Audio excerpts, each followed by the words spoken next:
الحمد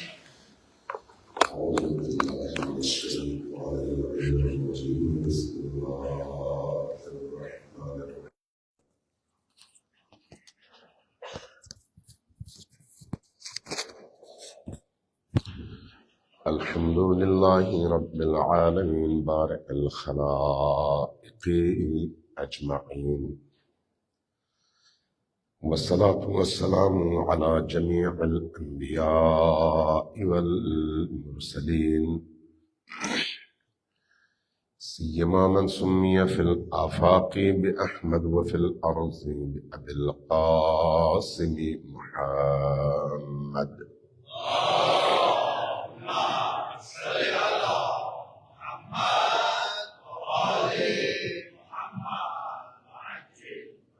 والصلاة والسلام على أولاده الطيبين الطاهرين المعصومين الميامين، واللعنة الدائمة على أعدائهم أجمعين من يوم عداوتهم إلى قيام يوم الدين.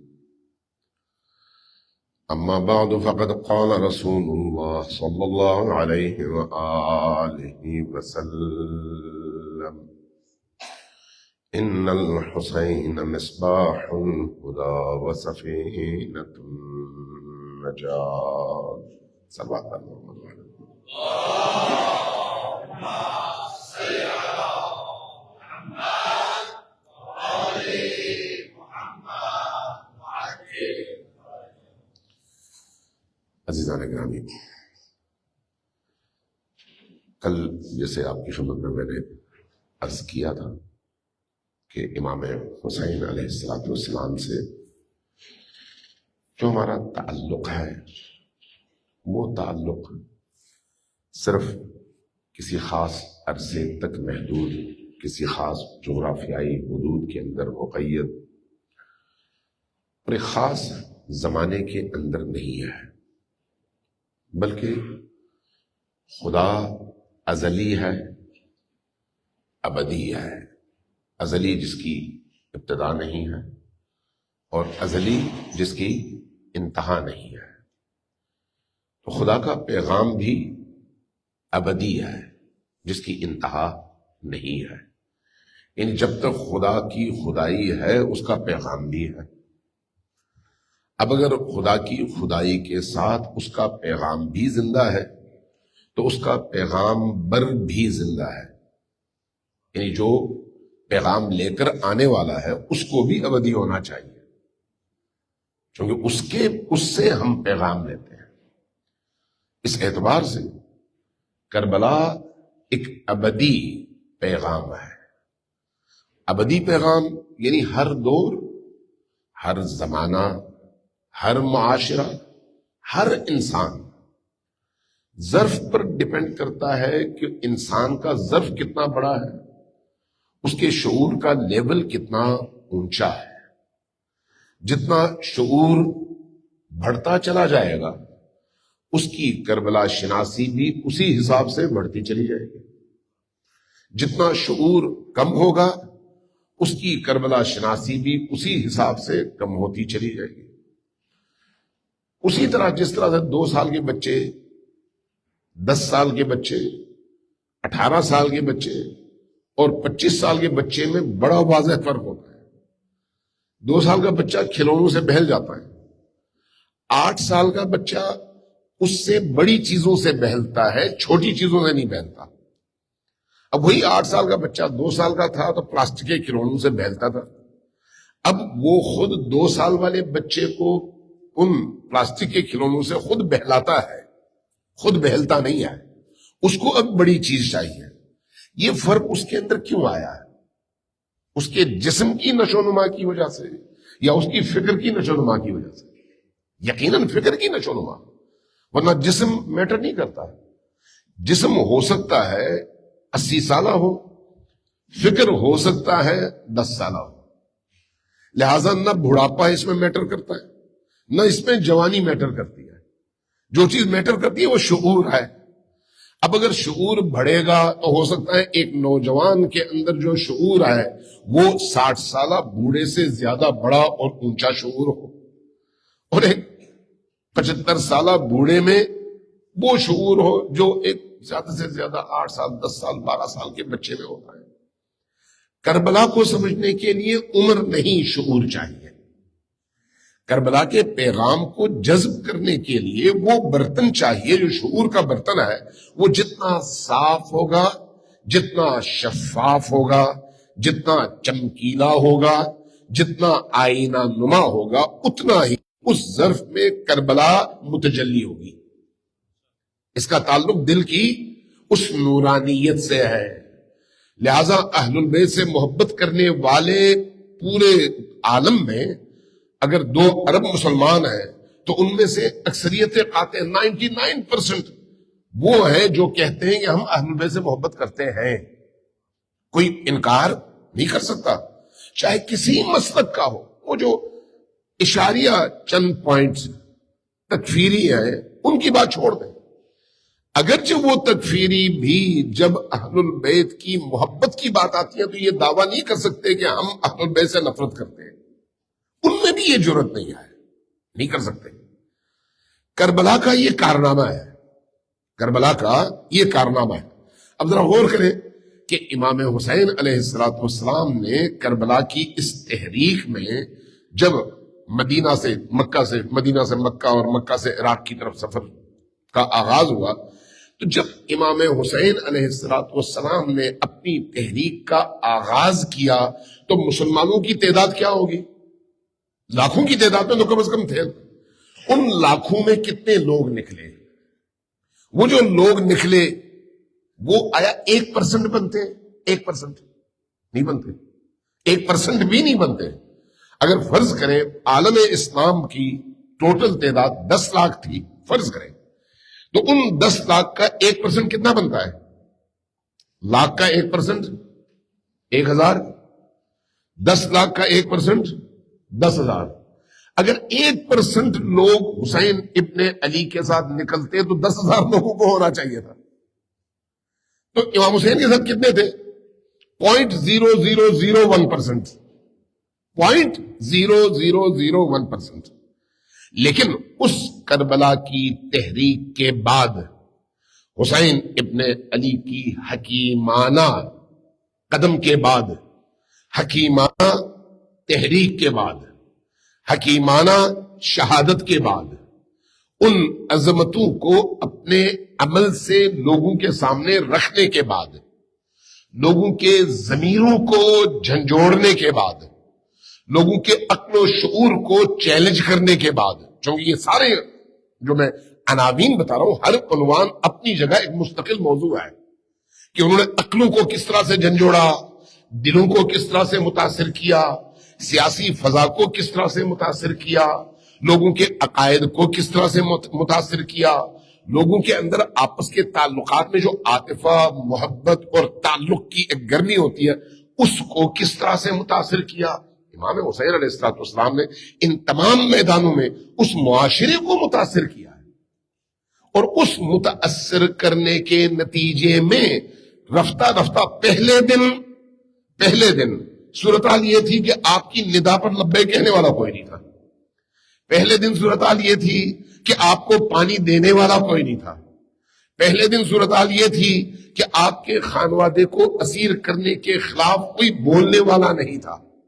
پہلے دن صورتحال یہ تھی کہ اہل البیت کے سر نیزوں پر تھے اور آپ کی خواتین اسیر تھیں اور مسلمانوں کے شہروں سے گزاری جا رہی تھیں، لیکن کوئی لب کھلنے والا نہیں تھا، کوئی دل اعتراض کرنے والا نہیں تھا۔ لیکن آپ گزرے زمان کے ساتھ دیکھیں، جیسے جیسے زمانہ گزرتا چلا گیا، یہ تبدیلی کیوں آئی کہ اس تبدیلی کے نتیجے میں آج اگر دنیا میں 2 ارب مسلمان ہیں، ان 2 ارب مسلمانوں میں کتنے % ہیں جو یزید کو خراج تحسین پیش کریں اور حسین ابن علی کی مخالفت میں زبان کھولیں؟ کتنے % ہیں؟ آپ اس دور اور اس دور میں فرق دیکھیں۔ 1400 سال کا عرصہ گزرا ہے، ہر طرح کے مظالم اہل البیت پر ڈھائے گئے ہیں، ہر طرح سے ان کے پیغام کو دبانے کی کوشش کی گئی ہے، ان کے پیغام کا گلا گھونٹنے کے لیے ان کے کردار کو مارنے کی کوشش کی گئی ہے، ان کے حوالے سے غلط پروپیگنڈے کیے گئے ہیں۔ سلاطین، حکمران، اسلامی مساجد، مراکز، ممبر، محراب اور لاؤڈ سپیکر، میڈیا چینلز جو اس زمانے میں اپنے حساب سے تھے، وہ سارے کے سارے اہل البیت کے خلاف استعمال ہوئے، کربلا والوں کے خلاف استعمال ہوئے، مسجدوں سے دین کے نام پر ان کے خلاف جو کچھ ممکن تھا وہ سب کچھ بیان ہوا ہے۔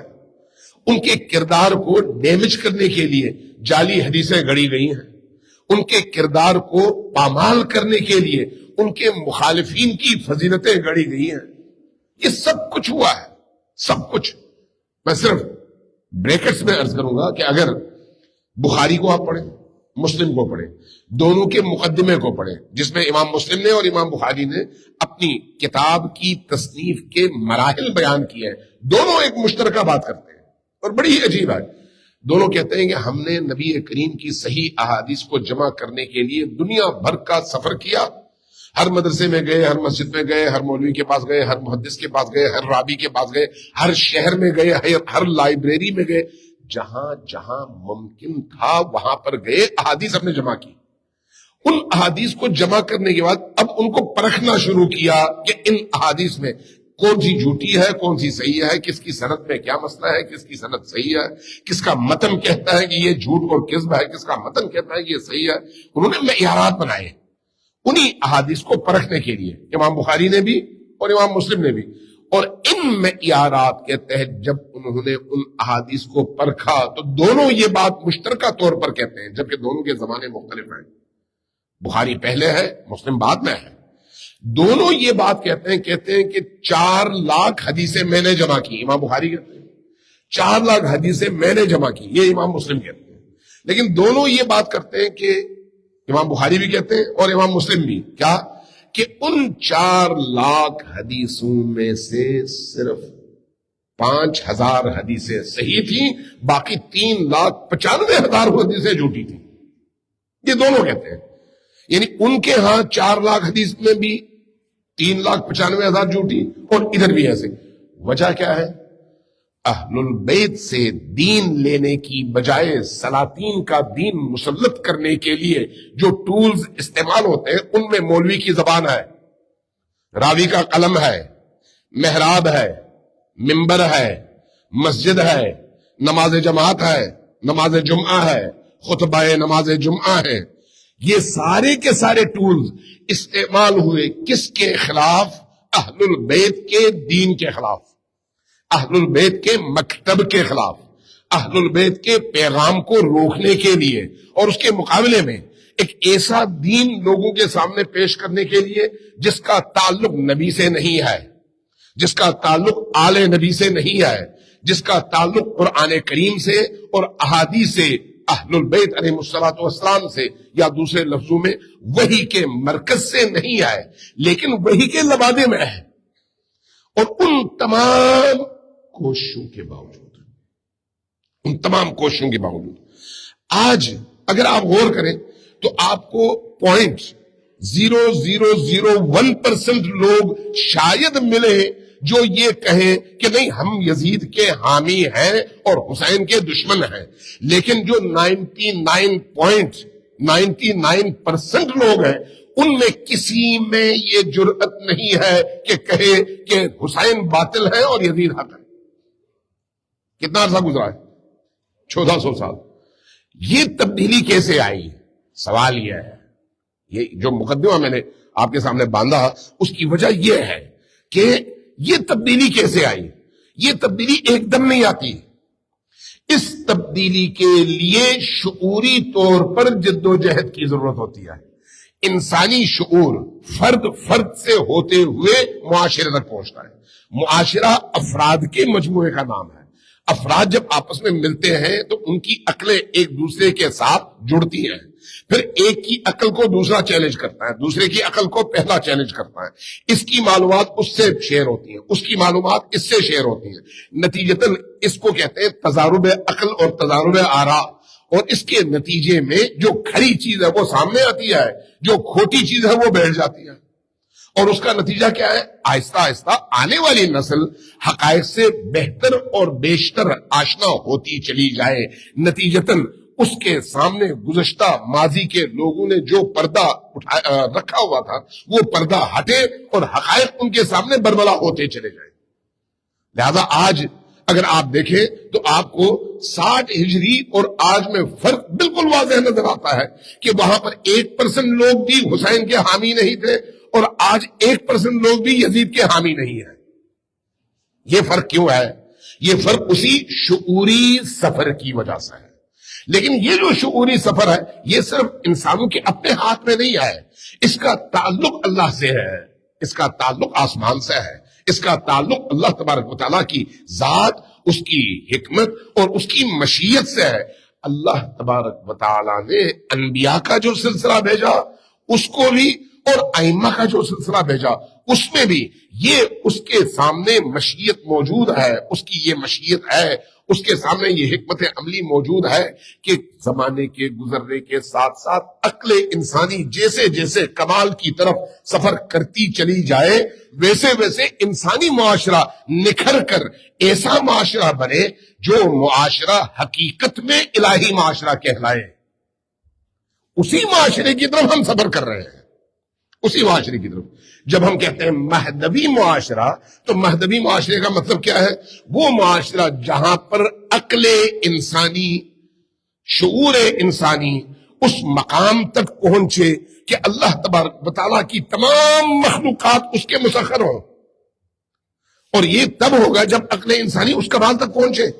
اس لیے بعض روایات ہم سے کہتی ہیں کہ قبل از ظہور مہدوی انسانی معاشرے کے اندر 2% علوم منکشف ہو چکے ہوں گے، 27 درجات میں سے 2%، اور مہدوی معاشرے کے اندر عقل انسانی اور شعور انسانی اتنا بلند ہو چکا ہوگا کہ 27 حصے علم کے اس وقت منکشف ہوں گے، یعنی پوری تاریخ میں 2% اور مہدوی معاشرے میں 27%، 27 درجات، یعنی انسان اتنا بلند ہوگا۔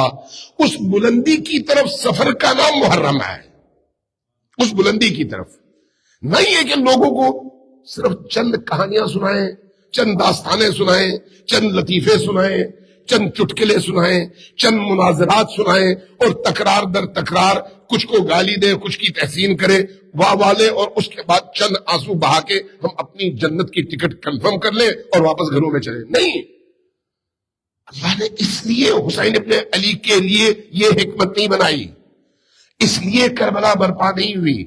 کربلا آنسو بٹورنے کے لیے نہیں ہے، کربلا ہماری آنسو کی محتاج بھی نہیں ہے۔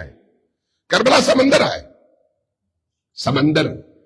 سمندر پانی سے بھرا ہوتا ہے، جو پیاسا ہے اس کو جانا چاہیے پانی کی طرف، سمندر کو پیاسے کی ضرورت نہیں ہے۔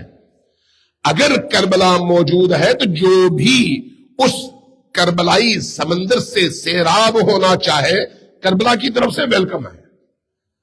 کربلا کی مثال بارش کی طرح سے ہے۔ بارش کی خوبی کیا ہے؟ یا دوسرے لفظوں میں قرآن سے شروع کرتا ہوں، خود قرآن کی مثال بارش کی طرح سے ہے، اور کربلا اسی قرآن کی تفسیر ہے اور عملی شکل ہے۔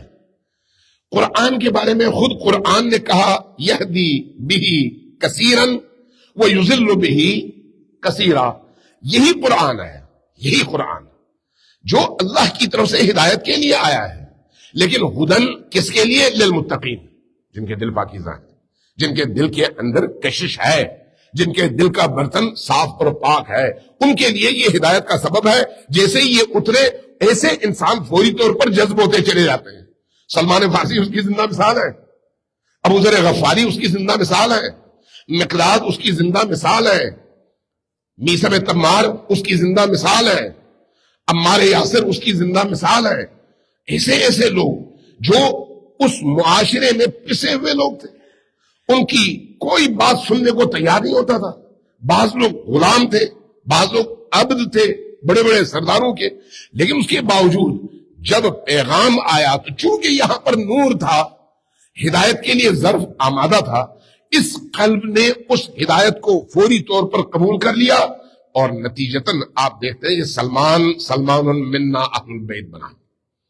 اس کا نتیجہ آپ دیکھتے ہیں ابو ذر وہ بنا جس کے بارے میں نبی کریم نے فرمایا کہ آسمان نے ابو ذر سے زیادہ سچے انسان پر چھاؤں اور سایہ نہیں کیا۔ یعنی جب وحی کو قبول کرنے والا دل انسان کو مل جائے، اس نور کو قبول کرنے والا دل انسان کو مل جائے، تو پھر نتیجہ یہ نکلتا ہے۔ اس لیے قرآن بارش کی طرح سے ہے۔ جب قرآن نے خود کہا یہدی بہ کثیرا ویضل بہ کثیرا، تو اس کا مطلب یہ ہے کہ بہت بڑی تعداد اسی قرآن کو پڑھ کر گمراہ ہوگی، اسی قرآن کے ذریعے سے وہ گمراہ ہوں گے، اسی قرآن کو دنیا کے لیے استعمال کریں گے، اسی قرآن کو سوچنے کے لیے استعمال نہیں کریں گے، آیات پر غور و فکر نہیں کریں گے، قرآن کے پیغام کو اپنے اندر جذب کرنے کی کوشش نہیں کریں گے۔ نتیجہ کیا ہوگا؟ نتیجہ یہ ہے کہ اس قرآن کو پڑھیں گے بھی اور قرآن ان پر لعنت بھی کرے گا۔ یہ بھی روایت ہے نبی کریم کی، فرمایا رب تال القرآن والقرآن یلعنہ، کتنے ایسے قاریان قرآن ہیں جو قرآن پڑھتے ہیں لیکن قرآن ان پر لعنت کرتا ہے۔ اس لیے قرآن کریم میں خود قرآن پڑھنے والوں سے یہ کہا لم تقولون ما لا تفعلون، تم باتیں تو بڑی بڑی کرتے ہو لیکن قرآن کی عملی تفسیر اور عملی تعبیر تم خود نہیں ہو، اس لیے باتوں کے ذریعے سے نہیں ہوگا، قرآن کو اپنے اندر جذب کرنا پڑے گا۔ یہی کیفیت کربلا کی ہے۔ کربلا بھی وہ عنوان ہے جس کے بارے میں یہ کہا جا سکتا ہے کہ یہدی بہ کثیرا ویضل بہ کثیرا، کہ کربلا کو اگر کربلائی مفہوم کے ساتھ کوئی قوم سمجھ سکے تو اس کی ہدایت کا وہ سب سے بڑا سرچشمہ بن جائے، اور اس کے نتیجے میں وہ قوم کربلائی قوم بن کر عزت کے اس مقام تک پہنچے کہ 8 ارب انسان اس قوم کے سامنے اپنا سر جھکا دے اور ان کی عظمتوں کو سلام کرے۔ اور اگر کوئی قوم کربلا کو صرف رسم بنا لے، صرف رونے کا ذریعہ بنا لے، صرف آنسو بٹورنے کا ذریعہ بنا لے، صرف لوگوں کو کیچ کرنے کا ذریعہ بنا لے، صرف دنیا کے مفادات کے حصول کے لیے مقابلے کے لیے استعمال کرنے کا ذریعہ بنا لے، صرف لوگوں کو بلانے کے لیے اور لوگوں کے اجتماع کی تعداد میں اضافے کے لیے ذاکر عالم انتخاب وہ کرے جو زیادہ سے زیادہ لوگوں کو اٹریکٹ کر سکے، چاہے جھوٹ بول کر، چاہے غلط بیانی کر کے، چاہے انحراف پیدا کر کے، تو اس کا مطلب کیا ہے؟ آپ نے کربلا سے گمراہی لی، ہدایت نہیں لی۔ کربلا ہدایت کا ذریعہ ہے، کربلا دلوں کو پاکیزہ کرنے کا ذریعہ ہے، کربلا آب زلال ہے، پاک اور شفاف پانی، اس آب زلال کے نتیجے میں بدن پاک ہو جاتا ہے۔ اگر آپ دریا کے پاکیزہ پانی میں اترتے ہیں، آپ چاہیں یا نہ چاہیں، جتنی دیر آپ وہاں پر ٹائم گزاریں گے آپ کا پورا وجود پاک ہو جائے گا۔ نکلیں گے آپ، چاہے آپ نے کچھ رگڑا ہو یا نہ رگڑا ہو، چاہے آپ نے صابن لگایا ہو یا نہ لگایا ہو، آپ کے جسم کا میل اتر جائے گا، اس لیے کہ اس پانی کی خصوصیت یہ ہے۔ لیکن اگر کوئی اپنے اوپر پلاسٹک کا لباس اس طرح سے پہنے کہ وہ پانی پلاسٹک کے اس لباس سے عبور کر کے بدن کو چھو نہ سکے، اب وہ اگر 1 سال بھی پانی کے اندر رہے تو وہ پانی اس پر اثر نہیں کرتا۔ اس لیے پانی کے اثر کو وجود میں قبول کرنے کے لیے ان رکاوٹوں کو دور کرنے کی ضرورت ہے، اور وہ رکاوٹیں ہماری خواہشات ہیں، وہ رکاوٹیں ہماری خواہشات ہیں۔ ان خواہشات کے لیے جب کربلا کا استعمال کیا جائے تو وہی کربلا انسان کی گمراہی کا سبب ہے، انسان کو جہنم لے جانے کا سبب ہے۔ لیکن اگر وہ خواہشات بدل جائیں حسین کی خواہشات میں، کربلا والوں کی خواہشات میں، تو وہی خواہشات جو اب بدل گئی ہیں اور حسینی خواہش کی شکل میں ڈھل چکی ہے، یہ خواہشات انسان کو پھر کربلائی بنا دیتی ہیں، اور جو کربلائی بنتا ہے وہ اس دنیا میں رہتے ہوئے بھی اشپر ہوتا ہے، اس دنیا میں رہتے ہوئے، انہی انسانوں کے درمیان میں رہتے ہوئے بھی اس کی زندگی حسین ابن علی کے ساتھ گزرتی ہے۔ صلوات بھیجیے بر محمد و آل محمد۔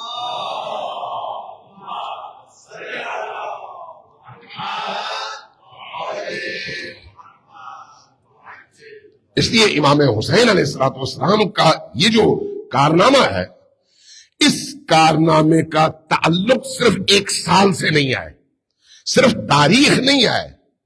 مثلا آپ کسی کی ولادت مناتے ہیں، کسی کی شہادت مناتے ہیں، آج سے 1000 سال پہلے، 1500 سال پہلے، 1400 سال پہلے، وہ صرف ایک ولادت ہے اور ایک شہادت. لیکن حسین ابن علی کا جو کارنامہ ہے وہ زمانے سے ماورا ہے، اسی طرح جس طرح سے سورج ہے. لہذا آپ یہ غور کریں اس پر. سورج کی روشنی پڑتی تو ساری زمین پر ہے نا، لیکن جہاں پر پانی ہوتا ہے، جہاں پر اس زمین کے اندر زرخیزی ہوتی ہے، وہاں پر اس سورج کے پڑنے کی وجہ سے زندگی اور حیات پیدا ہوتی ہے. بارش ہو تو اس زندگی، اس زمین کے اندر سے حیات اگتی ہے. لیکن جو زمین بنجر ہو، جو زمین نمکین ہو، وہاں پر وہی بارش اگر برسے تو وہاں سے نمک تو پیدا ہو سکتا ہے، وہ زمین کڑوی تو ہو سکتی ہے، کبھی بھی فصل پیدا نہیں کر سکتی. اسی طرح سے وہ بارش زمین پر گرے، دھوپ اس زمین پر پڑے، اگر کہیں پر غلاظت اور کچرا ہو اور کہیں پر باغ ہو، دونوں جگہ آپ جا کر دیکھ لیں، بارش کے بعد دھوپ پڑتی ہے. دونوں صورتوں میں دھوپ پڑنے پر بھی اور بارش برسنے پر بھی جہاں پر غلاظت ہوگی وہاں سے تعفن اٹھے گا، اور جہاں پر پاکیزگی ہوگی، گلاب ہوں گے، پھول ہوں گے، وہاں سے خوشبو اٹھے گی. سورج کی روشنی کا قصور ہے؟ نہیں. بارش کا قصور ہے؟ نہیں. قصور کس کا ہے؟ اس ظرف کا ہے جس پر سورج کی روشنی پڑی اور بارش کے قطرے پڑے. کربلا اسی طرح سے ہے کہ کربلا کو کس ظرف نے کس طرح سے اپنایا، کس دل نے کس طرح سے اپنایا، کس معاشرے نے کس طرح سے اپنایا، کس گھرانے نے کس طرح سے اپنایا. ہم اگر اپنی رسومات کو دیکھیں تو ان رسومات کی جو ابتدا ہے وہ ابتدا ہو سکتا ہے کربلا کی انہی امنگوں اور انہی بڑے بڑے اہداف کو سامنے رکھتے ہوئے وہ رسومات اپنائی گئی ہوں. اس کا عین امکان ہے، اس لیے کہ علم کربلا کی اس جرأت کی علامت ہے.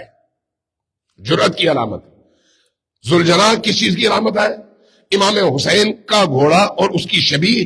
گویا گھوڑا تیار ہے، تلوار تیار ہے، زرہ تیار ہے، علم تیار ہے، بس بندوق کے تیار ہونے کی ضرورت ہے تاکہ ہر آنے والی کربلا میں اس اسلحے کے ساتھ انسان کھڑا ہو سکے. اگر آپ غور کریں تو ان رسومات، یہ رسمیں ہیں نا، مختلف علاقوں کی اپنی اپنی رسمیں ہیں، ان رسموں میں جو روح ہے، جو فکر ہے، جو پیغام ہے، وہ تو یہ ہے. لیکن اگر اس روح اور اس پیغام کی جگہ ہم کچھ اور بنا لیں تو یہ اس کربلا کا قصور نہیں ہے، ہمارے ذہن کا قصور ہے، ہماری سوچوں کا قصور ہے. اس لیے کربلا کے پیغام کو کربلا کے اس ظرف کے اندر دیکھنا چاہیے. کربلا آفاقی پیغام ہے، حدود کے اندر مقید نہیں ہے. کربلا زمین اور زمانہ دونوں سے ماورا اور دونوں سے بالاتر پیغام ہے. اس لیے جو بھی زمانہ ہو کربلا زندہ ہے، جو بھی زمانہ ہو، جو بھی اثر ہو کربلا زندہ ہے، جو بھی زمین ہو کربلا زندہ ہے، جو بھی انسانی معاشرہ ہو کربلا زندہ ہے. اس لیے کربلا کا پیغام صرف شیعوں کے لیے نہیں ہے. میں نے اس دفعہ، ابھی میں سڈنی میں تھا، مجالس تو کم تھی، کم سے مراد یعنی صرف 1-2 ڈیلی، لیکن روز کوئی 4 سے 5، 3 سے 4 ٹی وی کے پروگرام ضرور تھے جو پاکستان کے مختلف چینلز کے لیے. تو وہاں پر میں نے 2-3 باتیں ان سے کی. ان میں سے ایک بات اچانک اللہ نے میرے ذہن میں ڈالی کہ اگر ہم غور کریں آج کے دور میں بھی تو حسینیت کا مطلب شیعہ تو نہیں ہے. حسینیت کا مطلب وہ عزادار جو سیاہ لباس پہن کر آیا ہے اس میں محدود تو نہیں ہے. حسینیت ایک آفاقی پیغام ہے. آفاقی پیغام کا تعلق ہر اس چیز سے ہے جس کا خالق خدائے متعال ہے.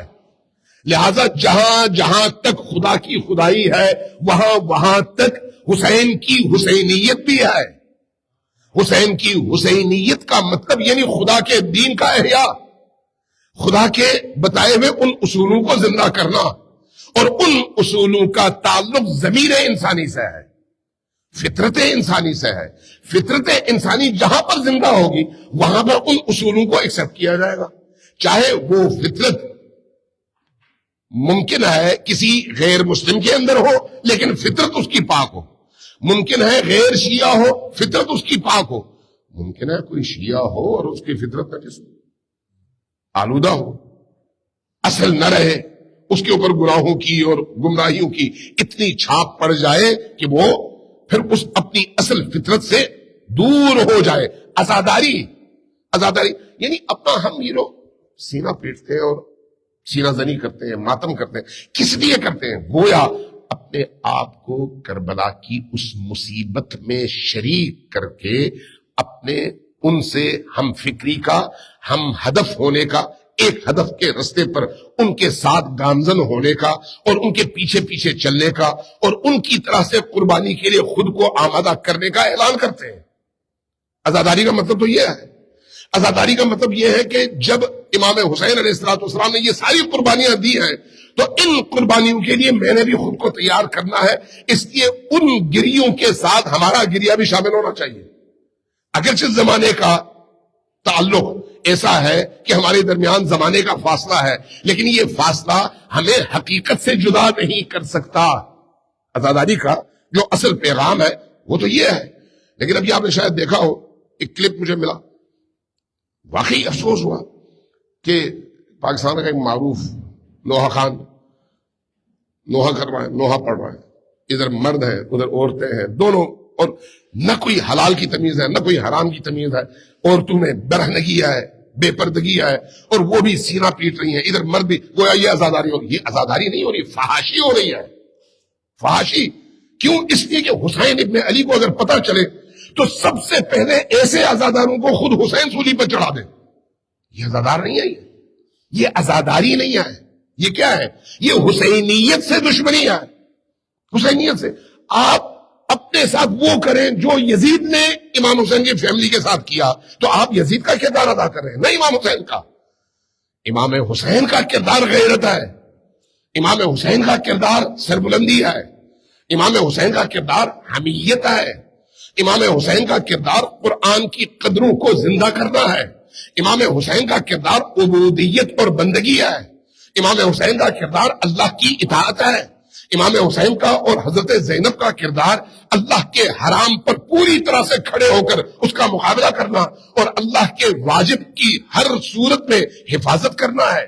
اللہ نے جو چیزیں فرض کی ہیں ان کے دفاع کے لیے آخری موقع تک میدان میں کھڑے ہونا، یہ زینبی اصول، زینبی کردار، زینبی عمل ہے، اور حسین ابن علی کی قربانیوں کا اصل محور یہ چیز ہے۔ اور آج ہم نے اس کو اس طرح سے پلٹ دیا ہے، اور ظاہر میں نام امام حسین کا، ظاہر میں رسم امام حسین کی، ظاہر میں عزاداری امام حسین کی، اور باطن میں جو عمل ہے وہ عمل یزید کا۔ یہ سب سے بڑا ظلم ہے عزاداری سید الشہداء پر، سب سے بڑا ظلم۔ عزاداری سید الشہداء انبیاء کی تحریک کا تسلسل ہے۔ ایک دفعہ پہلے شاید میں نے یہ عرض کیا تھا، میں صرف اشارہ کر کے گزرتا ہوں۔ انبیاء کی تحریک اللہ کی توحید کا دنیا کے اندر نفاذ ہے، اللہ کی توحید کا نفاذ۔ توحید کے نفاذ کا مطلب کیا ہے؟ جب اللہ ایک ہے، جب ہم کہتے ہیں لا الہ الا اللہ، یہی لا الہ الا اللہ انسان کو تمام زنجیریں توڑنے پر آمادہ کرتا ہے، یہی ایک لا الہ الا اللہ۔ کیوں؟ اس لیے کہ آپ جب کہتے ہیں لا الہ الا اللہ تو اللہ کی وحدانیت اور عبودیت کے علاوہ ہر دوسری چیز کی عبودیت کی آپ نفی کرتے ہیں۔ جب آپ نفی کرتے ہیں تو پھر اس کو ٹھوکر پر رکھتے ہیں اور اللہ کے سامنے اپنی پیشانی زمین پر رکھتے ہیں۔ یہی سے بندگی کا آغاز ہوتا ہے، یہی سے آپ اللہ کی عبودیت کا آغاز کرتے ہیں۔ یعنی توحید اصل میں تمام تر عبودیتوں کا محور اور مرکز ہے، اور حسین ابن علی اس کے علمبردار ہے، حسین ابن علی اس کے علمبردار ہے۔ لہذا جب امام حسین علیہ السلام اپنی تحریک کا آغاز کرتے ہیں تو اس آغاز میں یہ بات خود فرماتے ہیں کہ میں اس گمراہ معاشرے کے اندر اگر نکلا ہوں تو کیوں نکلا ہوں؟ تاکہ اس معاشرے کو واپس پلٹا سکوں توحید کے اس نقطے عروج پر جس پر نبی کریم نے اس معاشرے کو پہنچایا تھا۔ وہ کردار جو حضرت فاطمہ الزہرا سلام اللہ علیہا کا تھا، وہ کردار جو امام حسین علیہ السلام کا تھا، امام علی علیہ السلام کا تھا. یعنی اگر آپ امام حسین علیہ السلام کے خطبوں کو پڑھیں تو ان خطبوں میں امام حسین کا جو ہدف آپ کو نظر آتا ہے وہ توحید کے اسی معراج کو دوبارہ زندہ کر کے، توحید کے اسی مفہوم کو امت کے اندر زندہ کر کے امت کو دوبارہ نبی سے جوڑنا، یہ سب سے بڑا ہدف ہے، سب سے بڑا ہدف.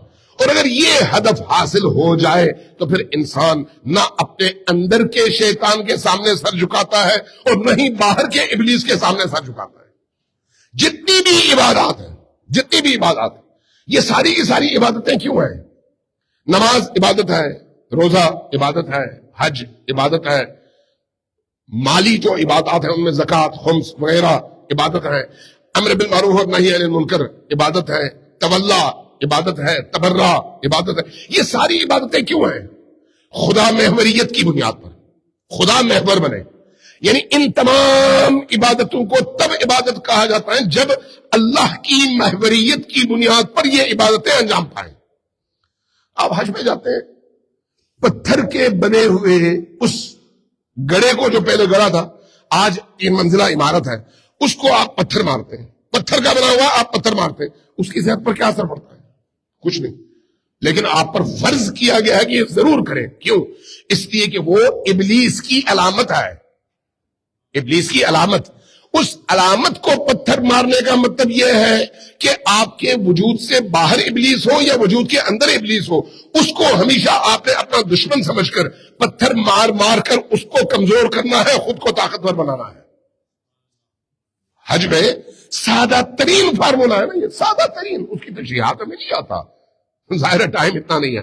سادہ ترین فارمولا یہ ہے کہ آپ اس دیوار کو اس لیے پتھر مارتے ہیں، اس لیے آپ جب اسی حج میں جب آپ سفید کپڑے پہن کر جاتے ہیں، 2 لٹھے کے یا تولیے کے 2 چادریں جن کی جیبیں بھی نہیں ہوتی، تو وہ سفر آپ کو کس چیز کے لیے آمادہ کرتا ہے؟ اس دنیا میں جو کچھ ہے اس سے آپ کا تعلق نہیں اور آپ اس سے بالاتر ہیں. حتیٰ وہ تمام چیزیں جو آپ پر اس احرام کے پہننے سے پہلے جائز تھی، وہ وہاں پر ناجائز اور حرام ہو جاتی ہیں. کیوں؟ اس لیے کہ آپ کو یہ باور کرایا جائے کہ ایک وقت ایسا آئے جہاں پر انسان کو پوری دنیا سے ہاتھ اٹھانا پڑے جو کہ جائز تھا، تو اپنے اس اعلیٰ مقصد کے لیے ساری لذتوں کو، ساری دنیا کی اس رنگینی کو ٹھوکر پر رکھ کر میں آزاد رہ سکتا ہوں اور 2 لٹھے کے کپڑوں میں صرف اپنے سطر کا حجاب کر کے اللہ کی عبودیت کا پرچم بلند کر سکتا ہوں. سمپل سا پیغام ہے، سمپل سا اور عقل میں آنے والا پیغام ہے. خمس کا اسی طرح سے پیغام ہے، نماز کا اسی طرح سے پیغام ہے، زکوٰۃ کا اسی طرح سے پیغام ہے، امر بالمعروف کا اسی طرح سے پیغام ہے، نہی عن المنکر کا اسی طرح، جتنے بھی احکام دین ہے، روزے کا اسی طرح سے پیغام ہے. ان عبادات میں نہیں جا رہا، لیکن صرف اشارہ کر کے گزر رہا ہوں کہ ذہن میں رکھیں کہ اللہ تبارک و تعالیٰ نے محرم کی صورت میں ہمیں جس نعمت سے نوازا ہے وہ نعمت اللہ کی رحمتوں کے مظہر کا نام ہے.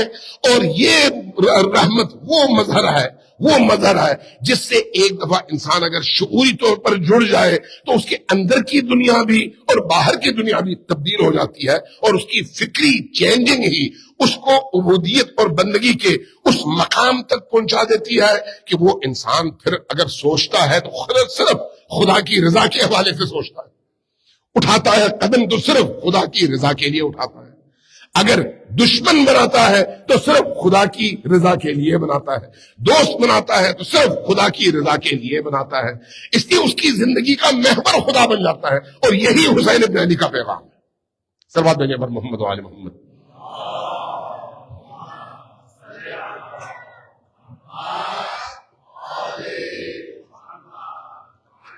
ایک دفعہ پھر ذرا اونچی آواز سے صلوات بھیجیں پر محمد و آل محمد.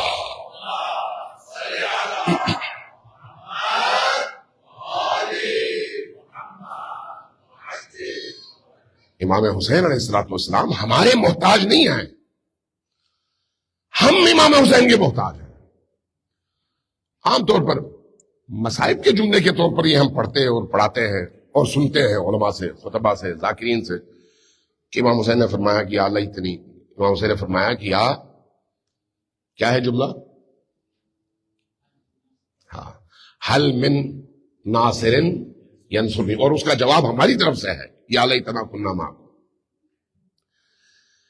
ہم جب مصائب پڑھتے ہیں تو مصائب میں یہ کہتے ہیں کہ امام حسین نے یہ فرمایا، درست ہے، ایسا ہی ہے امام حسین نے فرمایا، لیکن کیا امام حسین محتاج ہے؟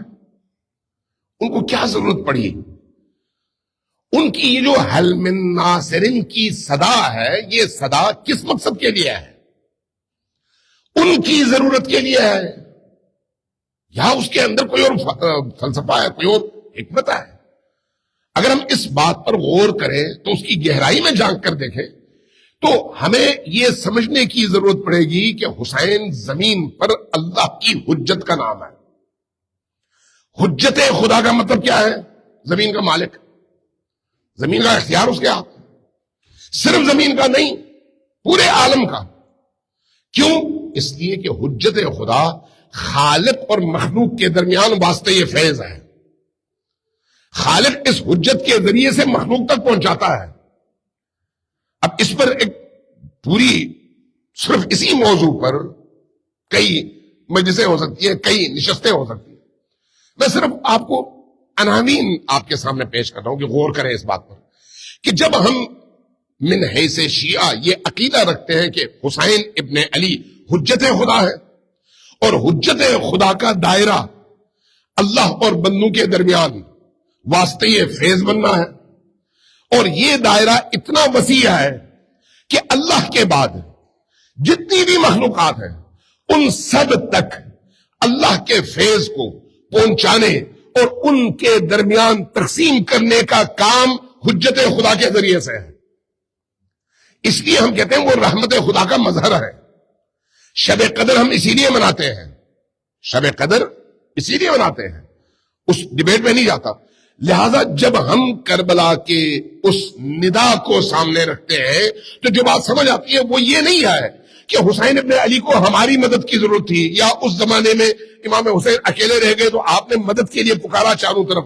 مصائب کے جملے کے طور پر ٹھیک ہے، لیکن اپنے معنی اور اپنی حقیقت کے اعتبار سے دیکھا جائے تو حسین کی یہ جو حل من ناصر کی صدا ہے وہ کیا ہے؟ وہ یہ ہے کہ لوگوں اب بھی اگر میرا ہاتھ پکڑ لو تو میں تمہیں نجات دلا سکتا ہوں۔ اب بھی نجات کا دروازہ میرے پاس ہے۔ اب بھی اگر کوئی شخص جہنم سے بچنا چاہے تو میری اس ندا پر لبیک کہے، میرا ہاتھ تھام لے، وہ جہنم سے نجات پا جائے گا۔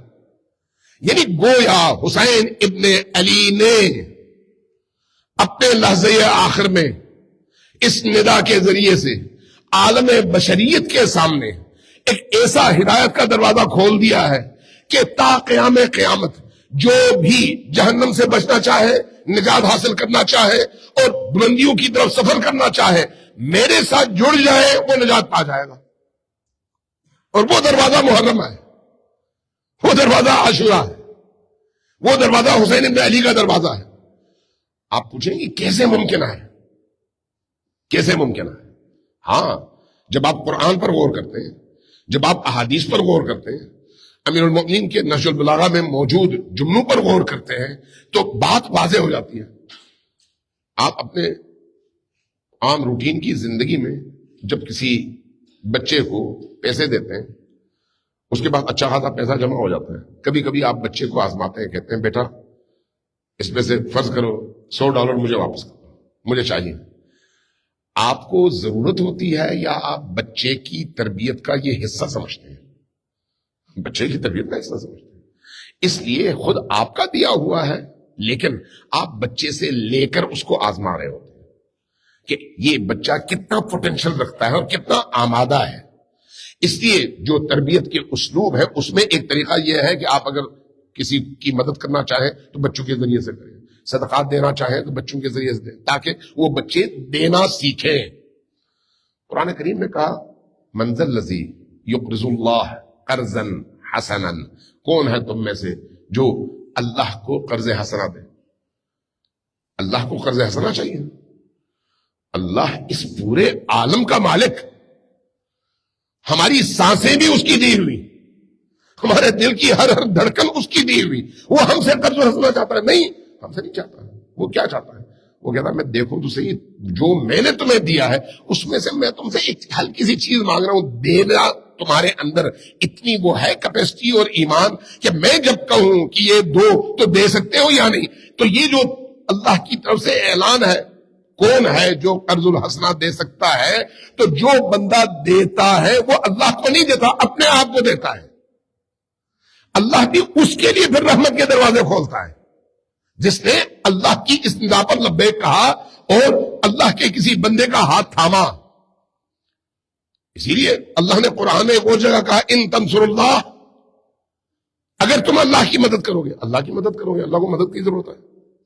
لہو جنود السماوات والارض فی السماوات والارض، اس پورے کائنات کا ہر ذرہ اس کا فوجیہ ہے، اس پورے عالم کا ہر ذرہ اس کا سپاہی ہے۔ وہ چاہے تو ایک ذرہ اپنی جگہ سے ہل نہیں سکتا۔ وہ کیوں؟ مجھ اور آپ جیسے حقیر اور کمزور لوگوں سے مدد مانگ رہا ہے۔ مدد وہ اپنے لیے نہیں مانگ رہا، مدد وہ خود ہمارے لیے مانگ رہا ہے کہ ہاں آؤ، میرے راستے پر آؤ، ایک دوسرے کا ہاتھ تھامو، مظلوم کی بے کسی میں اس کی سرپرستی کرو، ظالم کے سامنے کلمہ حق بلند کرو، جو مظلوم بنے اس مظلوم کی مظلومیت کو دور کرنے کے لیے اپنی طاقت استعمال کرو۔ اگر تم یہ کرو گے تو تمہیں نجات ملے گی، اور تمہیں نجات میں اپنا حصہ ڈالوں گا۔ ان تنصر اللہ ینصرکم، اللہ تمہاری مدد کرے گا۔ مدد وہ ویسے بھی کرتا ہے، لیکن یہاں پر کہتا ہے تم شعور استعمال کرو، ارادتاً آؤ اور اللہ کے رستے پر چلو۔ یہ جو اللہ کے رستے پر چلنا ہے یہ گویا اللہ کی مدد ہے، جبکہ اللہ کو مدد کی ضرورت نہیں ہے۔ جب تم اللہ کے رستے پر چلو گے یہ اللہ کو فائدہ نہیں ہے، خود تمہیں فائدہ ہے۔ جب تم چلو گے تو اللہ تمہارے سامنے اس رستے کو وسیع کرے گا، رکاوٹوں کو دور کرے گا اور تمہیں فاتح اور غالب بنائے گا۔ ان تنصر اللہ ینصرکم ویثبت اقدامکم، اور تمہارے قدموں کو مضبوط کرے گا۔ اللہ قرآن میں یہ مثالیں دیتا ہے، یہی مثال کربلا میں امام حسین نے دی ہے۔ حل من ناصر ینصرنی، کیا کوئی ہے جو مجھ حسین کی مدد کرے، نصرت کرے؟ حسین کو مدد کی ضرورت نہیں ہے۔ حسین کو مدد کی ضرورت ہوتی تو ان کے پاس بڑے ذرائع موجود تھے، اس طرح پہ نہیں جاتا، بڑے ذرائع موجود تھے۔ حسین کو مدد کی ضرورت نہیں ہے، مدد کی ضرورت انسانوں کو ہے، باقی انسانوں کو۔ اس لیے حسین ابن علی ان باقی انسانوں کو اعلان کر کے بلند آواز سے رستہ کھول کر بتا رہے ہیں کہ اگر تم اپنی مدد چاہتے ہو اور غلاظتوں سے نکلنا چاہتے ہو تو میرا ہاتھ تھامو۔ ایک ڈوبتا ہوا انسان دلدل میں ڈوب رہا ہے، آپ اس کو کیا کہتے ہیں؟ میرا ہاتھ پکڑو۔ آپ اس کو اس کا ہاتھ اپنے لیے نہیں تھام رہے، اپنا ہاتھ اس کے ہاتھ میں دے رہے ہیں تاکہ وہ اس دلدل میں مزید نہ ڈوبے اور آپ کے ہاتھوں کے سہارے سے وہ دلدل سے باہر نکلے۔ حسین ابن علی اس دنیا کی مادی کثافتوں میں ڈوبے ہوئے انسانوں کا ہاتھ تھامنے اور ان کو نجات دلانے کے لیے فرما رہے ہیں حل من ناصر ینصرنی، کوئی ہے جس کی میں مدد کروں اور وہ نکل آئے؟ اگر کوئی ہے تو آؤ، میرا ہاتھ تھامو اور اس مہم میں، اس عظیم ہدف میں میری مدد کرو، میں تمہیں نجات دلانے کے لیے آیا ہوں۔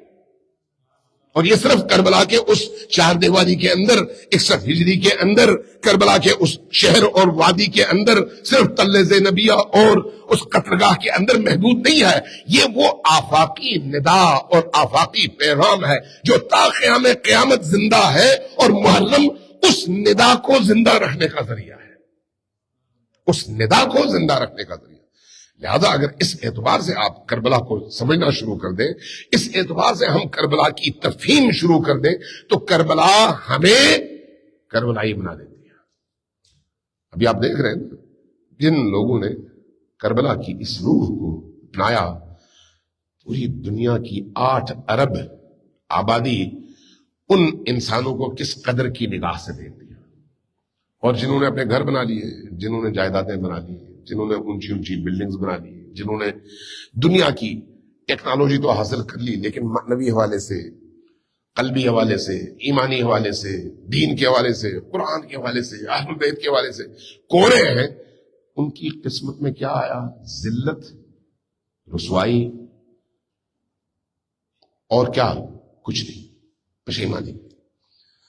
اس لیے آج بھی کربلا سے اٹیچمنٹ اور کربلا سے جڑنا انسان کو حیات عطا کرنے کا سبب ہے. صلوات دیجیے بر محمد وآل محمد.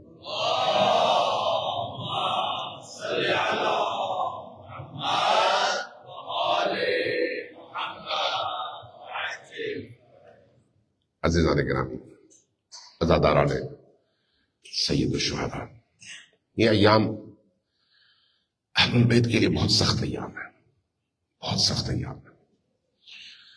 عجیب ہے کہ آج اگر 12 محرم ہے تو 12 محرم کربلا کے حوالے سے بہت کربناک اور دلدوز مناظر اپنے سینے میں لیے ہوئے ہیں.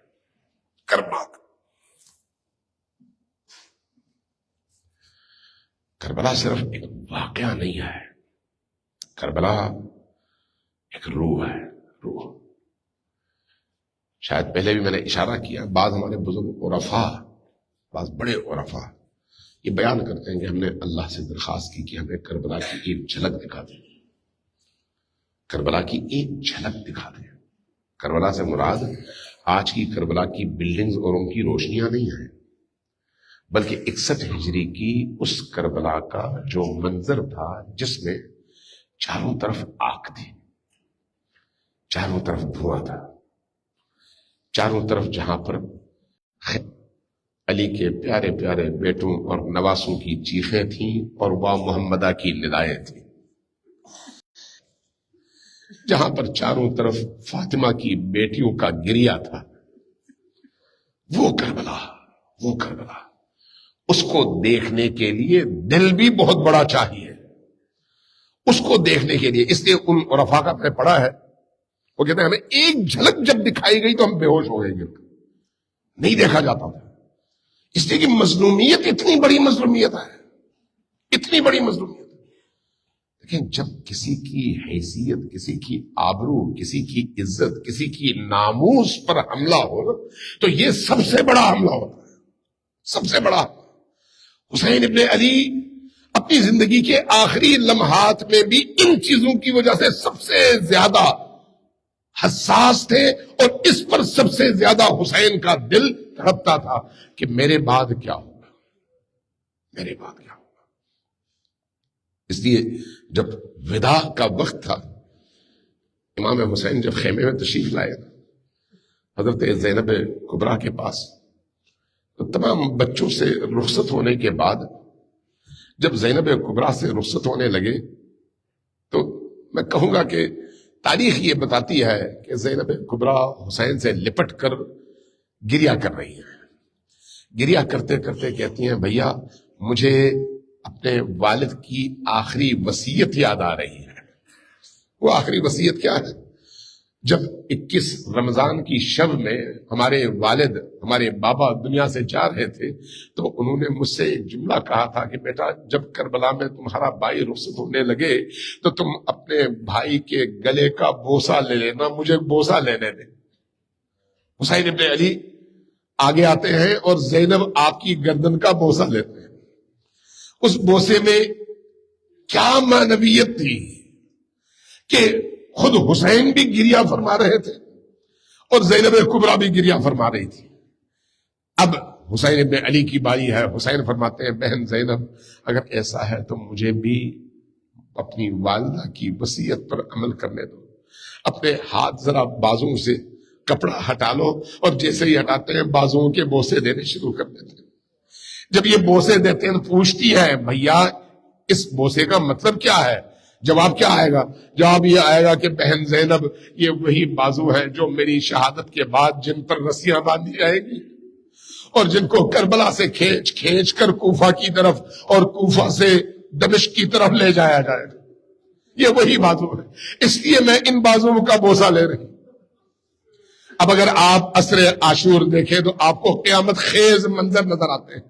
حسین ذبح ہو رہے تھے، حسین قتل ہو رہے تھے، حسین کا سر جدا کیا جا رہا تھا اور زینب کبریٰ تلے زینبیہ پر کھڑے واہ محمدہ اور واہ امہ کی آواز بلند فرما رہی تھی اور گریہ فرما رہی تھی. اور خیمے میں ایک طوفان کا عالم تھا، قیامت خیز منظر.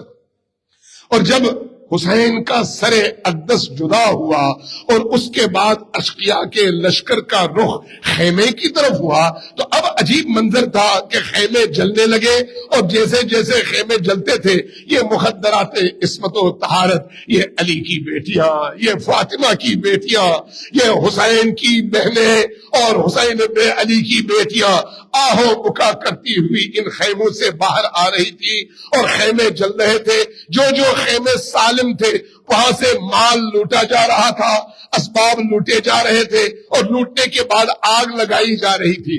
اس طرح سے ہوتے ہوتے حمید ابن مسلم راوی ہے، روایت کرتا ہے کہ میں نے دیکھا کہ ایک خیمہ ابھی بچا ہے، آگ اس تک نہیں پہنچی، لیکن تمام خیمے خالی ہو چکے ہیں، یکے بعد دیگر آگ ان تک پہنچ رہی ہے، اور جو خیمے والے تھے وہ خیمے سے باہر جا چکے ہیں، لیکن ایک خیمہ ہے جس کے باہر ایک اونچے قد کی خاتون ہے جو بڑی مضطرب ہے، کبھی اندر جاتی ہے کبھی باہر آتی ہے لیکن بھاگتی نہیں ہے۔ میں نے پوچھا کہ یہ خاتون کون ہے اور بھاگتی کیوں نہیں ہے؟ جواب کیا ملا پتا ہے؟ جواب ملا کہ یہ علی کی بیٹی زینب ہے۔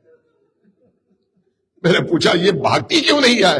کہا کہ حسین کی ایک امانت خیمے کے اندر ہے، سید الساجدین ہے، بیمار ہے، غشی کی کیفیت میں ہے، خود اٹھ نہیں سکتے اور زینب ان کو اٹھا نہیں سکتی، اس لیے اس اضطراب کے عالم میں کبھی خیمے کے اندر جاتی ہے اور کبھی باہر آتی ہے۔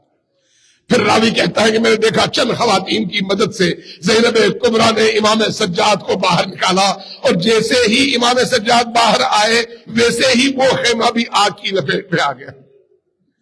وہی حمید ابن مسلم کہتا ہے میں نے دیکھا کہ جب حضرت زینب کبریٰ کی آواز گونجی کہ خیمے والوں سب نکلو اپنی جانیں بچا لو اور نکلو تاکہ جل کر نہ مرو، لیکن اس عالم میں جب ان بچوں کو جلتے ہوئے خیموں سے نکالا جا رہا تھا تو زینب کبریٰ کے اپنے پاؤں جل چکے تھے،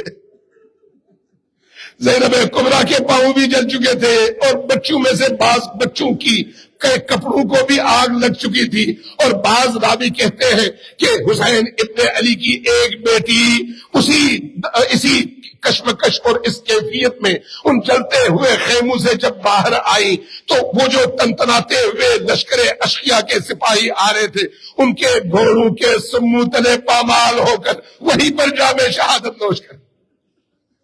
روایت کہتی ہے حمید ابن مسلم راوی ہے، کہتا ہے میری اچانک نظر ایک چھوٹی سی بچی پر پڑی، میں نے کیا دیکھا؟ اس کے دامن پر آگ لگی ہوئی ہے اور وہ اپنے دامن کی آگ بجھا نہیں پا رہی اور رو رہی ہے۔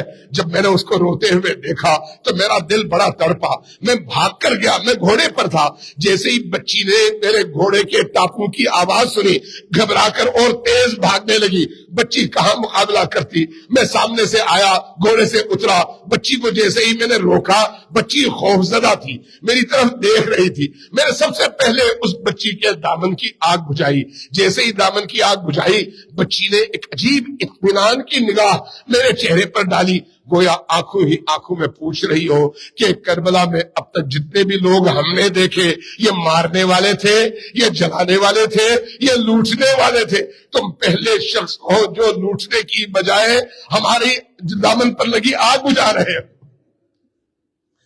کہتا ہے کہ میں نے جب یہ منظر دیکھا تو میں نے اس بچی کو غور سے دیکھا، میں نے کیا دیکھا؟ اس بچی کے چہرے کی رنگت سیاہ ہو چکی ہے، رخسار سیاہ ہے، کان کی لو پھٹی ہوئی ہے، خون رس رہا ہے، جسم اور کندھے پر زخم ہے۔ میں نے پوچھا بیٹی یہ تمہارا جسم اور کندھا زخمی کیوں ہے؟ جواب ملا ان ظالموں نے ہماری چادریں جب کھینچی تو نیزے کی انیاں استعمال کی اور ہمارے جسم زخمی ہوئے۔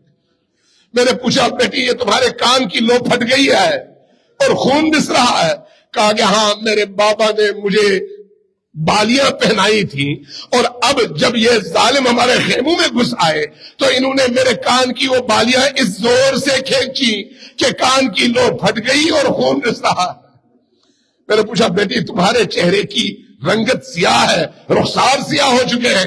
کہا جب میں نے اپنے آپ کو بچانا چاہا تو ان ظالموں نے اس زور سے تماچے مارے، اس زور سے تماچے مارے کہ میرے رخسار کی رنگت سیاہ ہو گئی۔ میں نے پوچھا بیٹی تم بہت مظلومہ ہو، ہو کون؟ ننھی سی بچی ہو اور اس عمر میں اتنا ظلم تم پر ہوا؟ کہا تم نے نہیں پہچانا، میں وہی بچی ہوں جو حسین کے سینے پر سویا کرتی تھی، حسین جس کو اپنے سے جدا نہیں فرمایا کرتے تھے۔ میں نے پوچھا کہ بیٹی میں تمہاری کیا خدمت کروں، کوئی کام ایسا بتاؤ جس سے تمہیں خوشی ہو، تمہیں تسلی ہو۔ کہا میں نے سنا ہے میرے جد کی قبر کوفہ اور نجف کی طرف ہے، ذرا مجھے رستہ بتا دو تاکہ میں اپنے جد کی بارگاہ میں جا کر شکایت کر سکوں کہ ان ظالموں کو دیکھیے انہوں نے آپ کی بیٹیوں کے ساتھ کیا سلوک کیا۔ انا للہ و انا الیہ راجعون وسيعلم الذين ظلموا اي منقلب ينقلبون نسألك اللهم وندعوك باسمك العظيم الاعظم الاعظم الاجل الاکرم۔ سب مل کر اپنے ہاتھ دستے طلب دعا کے لیے اٹھائیے اور اونچی آواز سے 10 بار اللہ کو پکاریے بک یا اللہ یا اللہ یا اللہ یا اللہ یا اللہ یا اللہ یا اللہ یا اللہ یا اللہ یا اللہ یا رحمان یا رحیم یا مقلب القلوب ثبت قلوبنا علی دینک۔ خدایا ہماری اس قلیل عبادت کو اپنی عظیم بارگاہ میں شرف قبولیت عطا فرما۔ آمین کی آوازیں اونچی رکھیں۔ یہ آنسو، یہ گریہ، یہ سوگوار ماحول اور ذکر حسین ابن علی یہ اللہ کی بارگاہ میں بہت عزیز ہے، اور ان آنسو کی قیمت ہے، یہ ٹوٹے ہوئے دلوں کی قیمت ہے۔ اس میں اگر ایک شخص کے دل سے آہ نکلے اور اس کی دعا کی آواز بلند ہو تو اللہ تبارک و تعالیٰ اس ایک ٹوٹے ہوئے دل کے مالک مومن کی وجہ سے سب کی دعاؤں کو قبول کرتا ہے۔ اس لیے آمین کی آواز اونچی رکھیں۔ خدایا ہمارے گناہوں کی بخشش فرما، باراللہ ہمارے قلوب کی تطہیر فرما، باراللہ ہمارے شعور میں اضافہ فرما، باراللہ ہمیں حسین کی شناخت کی توفیق عطا فرما، باراللہ ہمیں کربلائی شناخت کی توفیق عطا فرما، باراللہ ہمیں کربلا کے رستے پر گامزن فرما، باراللہ ہمیں کربلا کے رستے پر جینا اور اسی راہ پر مرنا نصیب فرما، باراللہ حسین ابن علی کو ہم سے راضی فرما، ہمارے تمام ماضی کے گناہوں کو معاف فرما، آئندہ گناہ نہ کرنے کی توفیق عطا فرما، ہمیں توبہ نصوح کی توفیق عطا فرما، باراللہ ہمارے قلوب کو حسین